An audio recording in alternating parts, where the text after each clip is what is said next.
الحمد لله الذي هدانا لنهتدي لولا لقد جاءت رسل ربنا بالحق ونشهد أن لا إله إلا الله وحده لا شريك له ونشهد أن سيدنا ومولانا محمدا عبده ورسوله لا نبي بعده ولا رسول بعده ولا معصوم بعده ولا إمام بعده ولا أمة بعد أمته وسيد الخلائق والبشر صلى الله تبارك وتعالى عليه وعلى آله وأزواجه وأصحابه وأتباعه وبارك وسلم تسليما كثيرا كثيرا. أما بعد فأعوذ بالله من الشيطان الرجيم. بسم الله الرحمن الرحيم. إنما المؤمنون الذين إذا ذكر الله وجلت قلوبهم وإذا تليت عليهم آياته زادتهم إيمانا وعلى ربهم يتوكلون. صدق الله مولانا العظيم وبلغنا رسوله النبي الكريم ونحن على ذلك من الشاهدين والشاكرين والحمد لله رب العالمين. قابل احترام دوستو، بزرگو، بھائیو، اسلام نام ہے اپنے آپ کو اللہ کے سپرد کر دینا، اپنے آپ کو اللہ کے سپرد کر دینا. اور ایمان نام ہے نبی پاک علیہ الصلوۃ والسلام کی غیب کی باتوں پر ایمان لانا، دل سے یقین کرنا، دل کی گہرائیوں سے مان لینا آپ علیہ الصلوۃ والسلام کی بتائی ہوئی غیب کی باتوں کو.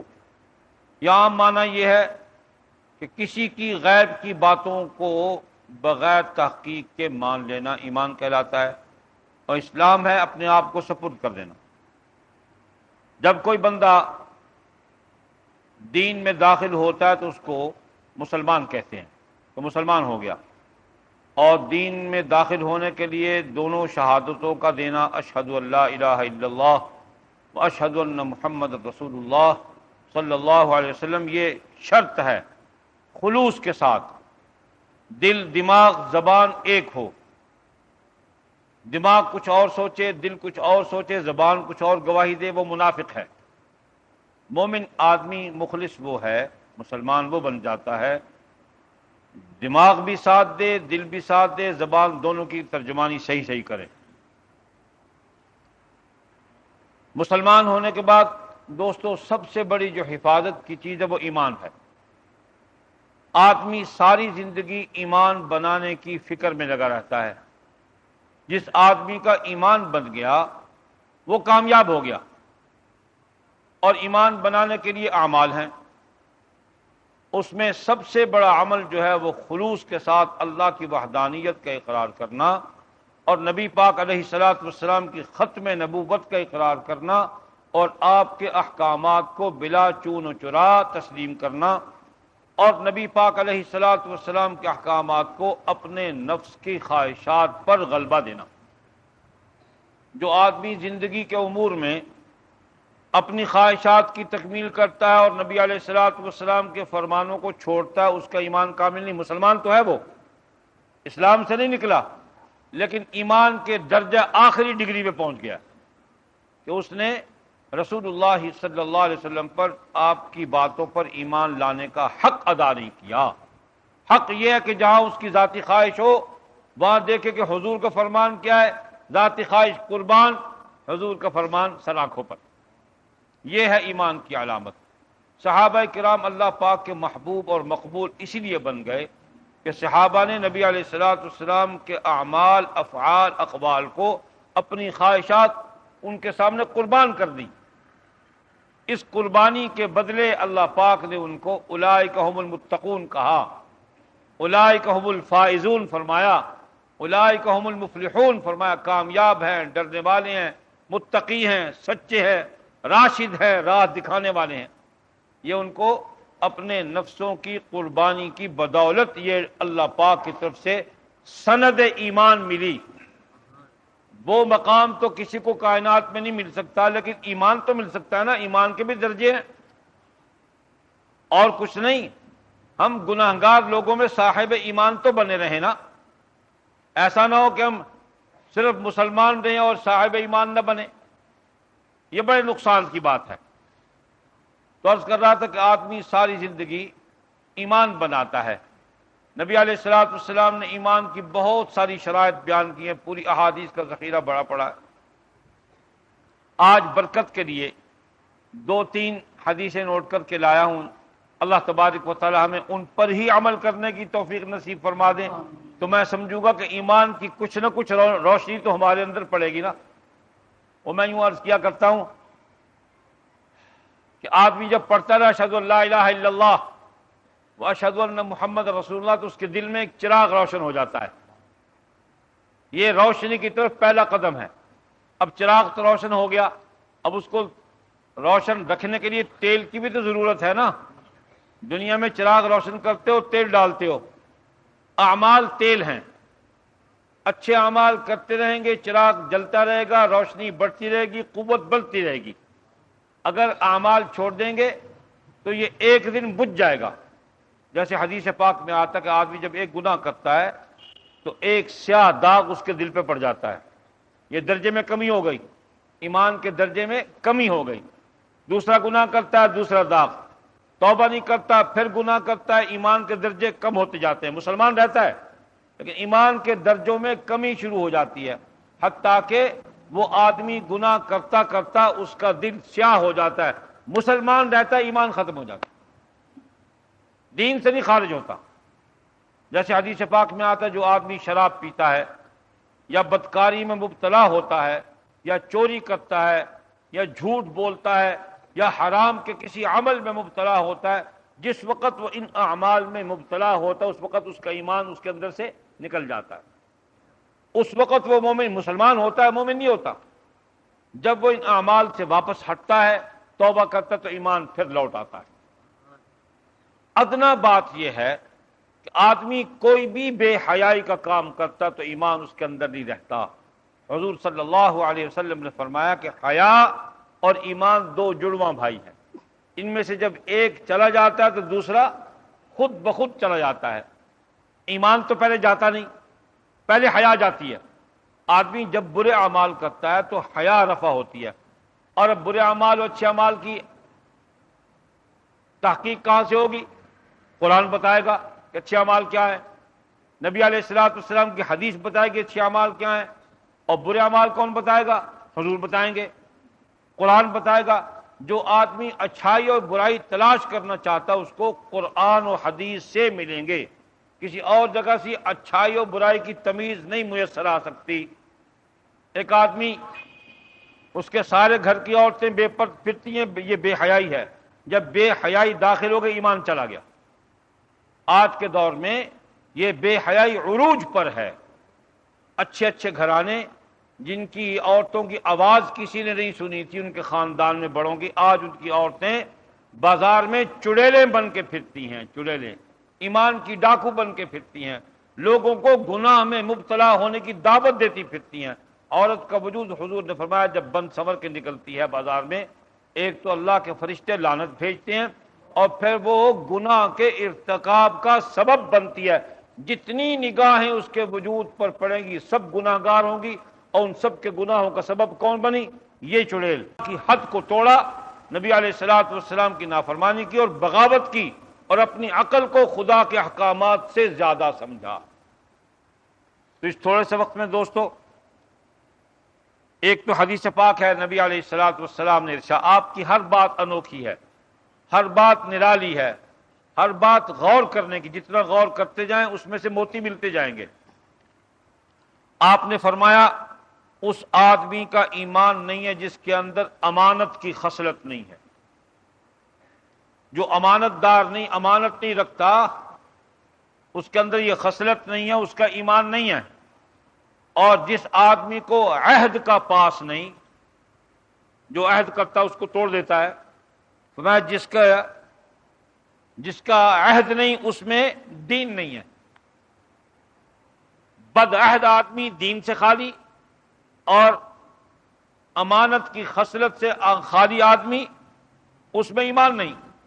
جب دین بھی گیا، ایمان بھی گیا، باقی کیا رہ گیا؟ کچھ نہیں رہا. اب وہ خالی نام کا مسلمان ہے. تو حضور علیہ الصلوۃ والسلام کی یہ جامع کلام کہ جس آدمی کے اندر امانت کی خصلت نہیں، اس کے اندر ایمان نہیں رہتا.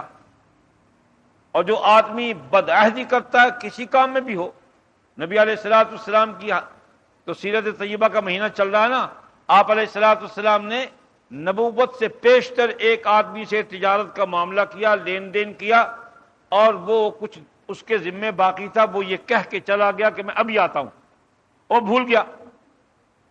ابھی آپ نے نبوت کا اعلان نہیں فرمایا، بھول گیا. 3 دن بعد اس کو خیال آیا، اوہو میں تو اس عربی سے ایک وعدہ کر کے آیا تھا محمد سے، دیکھو تو آپ وہیں تشریف فرما. 3 دن آپ وہیں تشریف فرما رہے، نبوت سے پہلے کا کردار ہے. تو نبی کا کردار تو نبوت سے پہلے بھی اعلیٰ ہوتا ہے، نبوت کے دوران تو پھر سبحان اللہ. تو ہمارا کردار کلمہ پڑھنے کے بعد تو بڑا اونچا جانا چاہیے. ہماری ڈگری کم ہوتی جاتی ہے، شوق سے مسلمان بنتے ہیں، اول تو کم بنتے ہیں مسلمان، ہاں کفر کے ملکوں میں بن رہے ہیں، اور وہ ہم سے اچھے مسلمان ہیں. جو کفر سے اسلام میں داخل ہو رہے ہیں وہ ہم سے قوی ہیں، ان کے اعمال بڑے مضبوط ہیں، ان کے ایمان بڑے مضبوط ہیں، ان کے اخلاق بڑے اونچے ہیں، اس لیے کہ وہ ٹھوکریں کھا کر، سارے زمانوں کی ٹھوکریں کھا کے وہ دین کی طرف آئے، ان کو سکون یہاں ملا ہے. اور ہم موروثی مسلمان جو ہے نا، وہ ایسے ہی ہے جیسے کسی کے پاس جائیداد بغیر مشقت کے اس کو آ جائے تو وہ خلف ناخلف جو ہے وہ جائیداد کو تباہ کر دیتا ہے. ہم موروثی مسلمانوں نے دین کو زیادہ تباہ کیا ہے، ہم زیادہ خرابی پیدا کرنے والے ہیں، اللہ کی حدود کو ہم زیادہ توڑنے والے ہیں، نبی کی سنتوں کو ہم زیادہ توڑنے والے ہیں، دین کا مذاق ہم زیادہ کرنے والے ہیں. دین کی تباہی میں جتنا موروثی مسلمان کا ہاتھ ہے، اسلام میں نئے داخل ہونے والے کا کوئی قصور نہیں ہے. ہم موروثی مسلمان مجرم ہیں.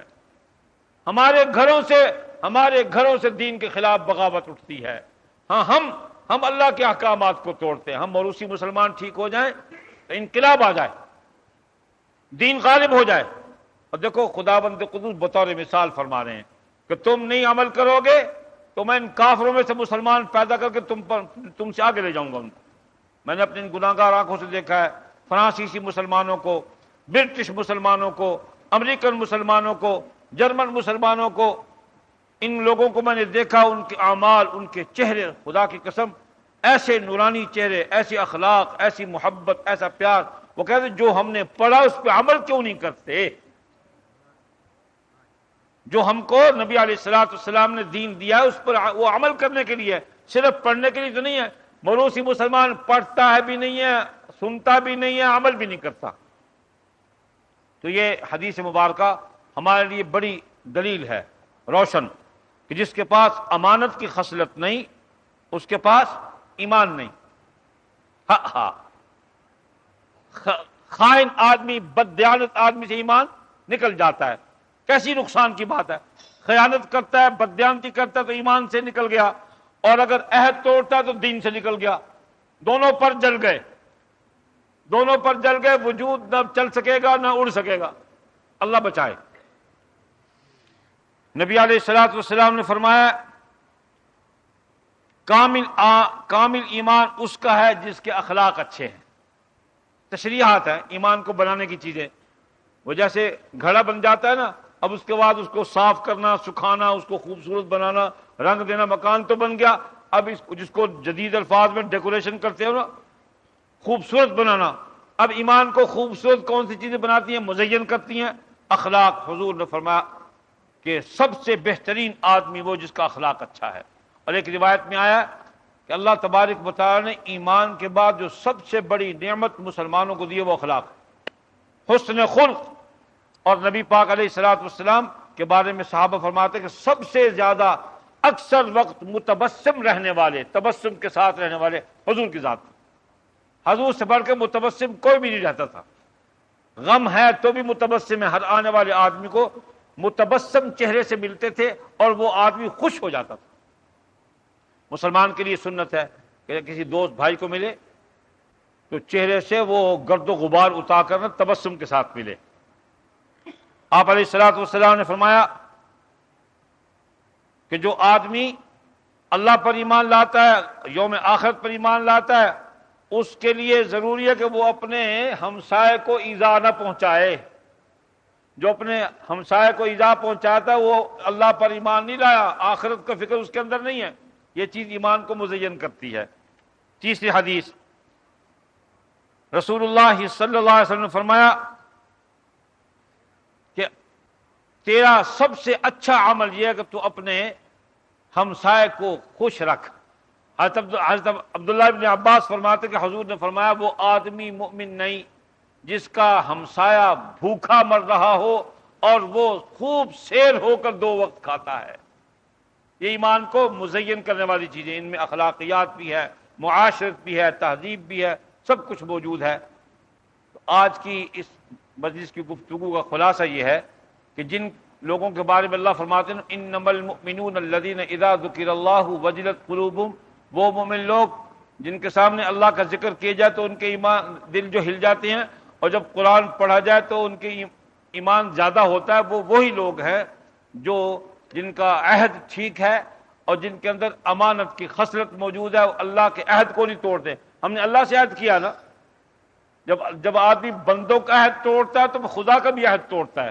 اس لیے جب آدمی بندے اللہ کے ساتھ عہد پورا کرے گا تو بندوں کے ساتھ بھی عہد پورا کرے گا، اور جو آدمی بندوں کی بات کی امانت کی خیانت کرتا ہے تو وہ اللہ کے بھی احکامات کی امانت میں خیانت کرے گا۔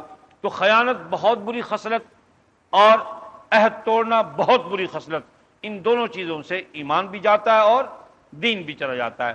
اللہ تبارک و تعالی ہمیں دین کی بھی حفاظت کرنے کی توفیق عطا فرمائے اور ایمان کو بنانے کی توفیق عطا فرمائے۔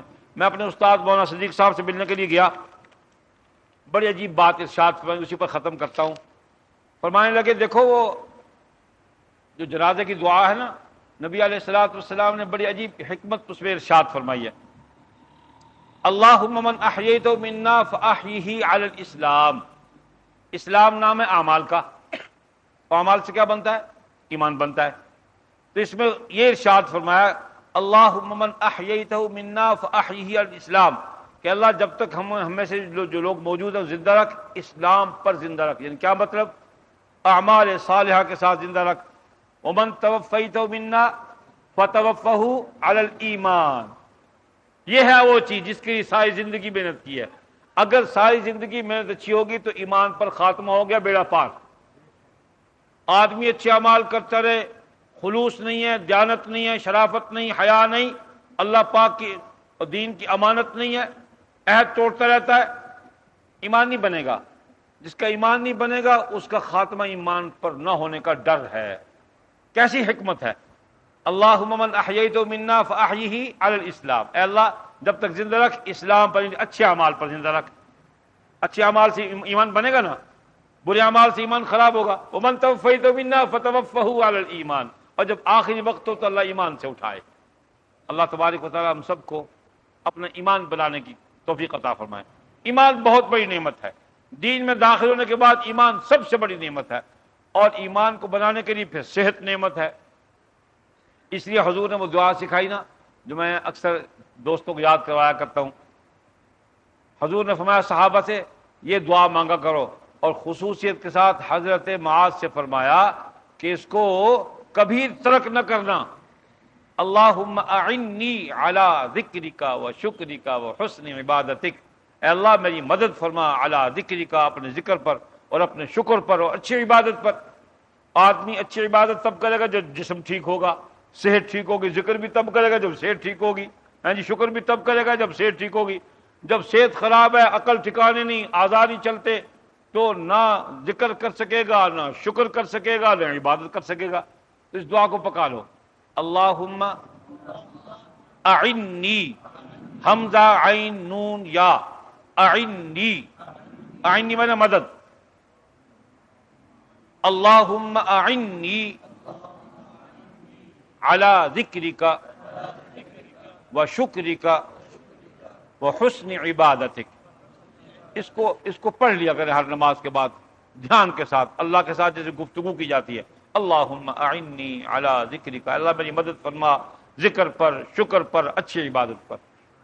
حضور کی دعائیں سب پیاری ہیں، اللہ پاک ہمیں اس دعا کا نتیجہ عطا فرما دیں۔ وآخر دعوانا ان الحمد للہ رب العالمین۔ بسم اللہ الرحمن الرحیم، الحمد للہ رب العالمین والعاقبۃ للمتقین والصلاة والسلام علی اشرف الانبیاء وخاتم الانبیاء والمرسلین وعلی آلہ وازواجہ واصحابہ واتباعہ اجمعین۔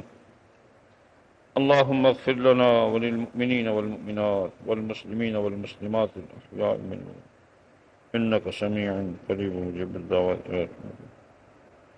اللهم يا شافي الأمراض، اللهم يا شافي الأمراض أذهب الباس رب الناس فاشفي أنت شافي لا شفاء إلا شفاءك شفاء لا يغادر سقما. يا شافي الأمراض، يا شافي الأمراض، يا كافي المهمات، يا دافع البليات، يا حل المشكلات، يا أرحم الراحمين. اللهم يا ميسر كل عسير، اللهم يا ميسر كل عسير، اللهم يا ميسر كل عسير الطف بنا في تيسير كل عسير فإن تيسير كل عسير عليك يسير. ونسألك اليسر والمعافاة الدائمة، ونسألك اليسر والمعافاة الدائمة، ونسألك اليسر والمعافاة الدائمة. اللهم لا سهل إلا ما جعلته سهلا وأنت تجعل الحزن سهلا إذا شئت يا أرحم الراحمين. فسهل يا إلهي كل صعب بحرمة سيد الأبرار سهل. ربنا تقبل منا إنك أنت السميع العليم وتب علينا يا مولانا إنك أنت التواب الرحيم. وصلى الله تعالى على خير خلقه سيدنا ومولانا محمد وعلى آله وصحبه أجمعين. آمين برحمتك يا أرحم الراحمين.